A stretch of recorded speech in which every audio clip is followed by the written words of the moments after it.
My three favorite websites for this module were Kia, BrainPop, and For Teachers. I really liked Kia because you could build your own quizzes as a future teacher, and you could also see where you could monitor the progress of your students. And then you could also, I liked when they had the chart that you could actually see how long they were working on the assignments on the computer and everything, to where you could see how much time they had put into it and everything, so you could see the effort that they're putting in. Also, not only building the quizzes, but then being able to build the games yourself too is really cool, and it just seems like a really awesome tool to use. And then I really liked BrainPop also because of the tons of categories of learning and of all the different subjects that they had on there, because they had just about everything.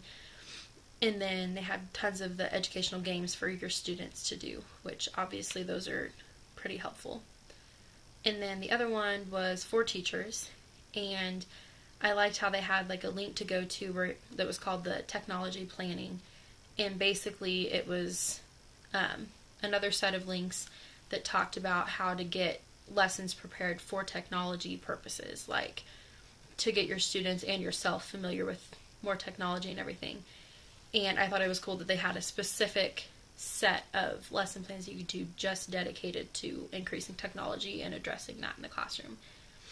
And then also they had a link to a video channel that they have on YouTube where you can go to for tutorials on how to teach about technology and everything. And I thought that was really cool because, like we talked about in class, technology is going to be super important in the future. It already is.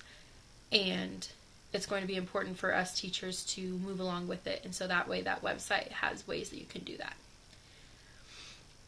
My experience with Kia, I thought it was really cool. I actually used it back in high school. One of my teachers had an account on there, and we used it for quizzes and for the review games, and it was really helpful with that. And I know I think it would be great to use as a future teacher, because not only does it build your quizzes for you, but it grades them for you, and it seems like that would make it a lot easier than going through and grading everyone individually.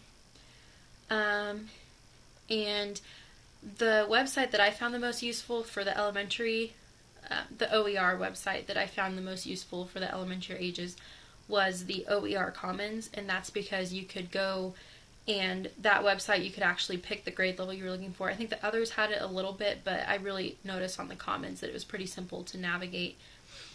And I think OER is important for the future, because like they were saying, it's going to probably keep increasing as our use of technology keeps increasing.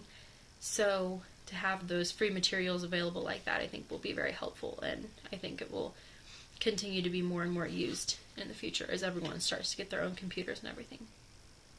Yeah, that's what I learned this week.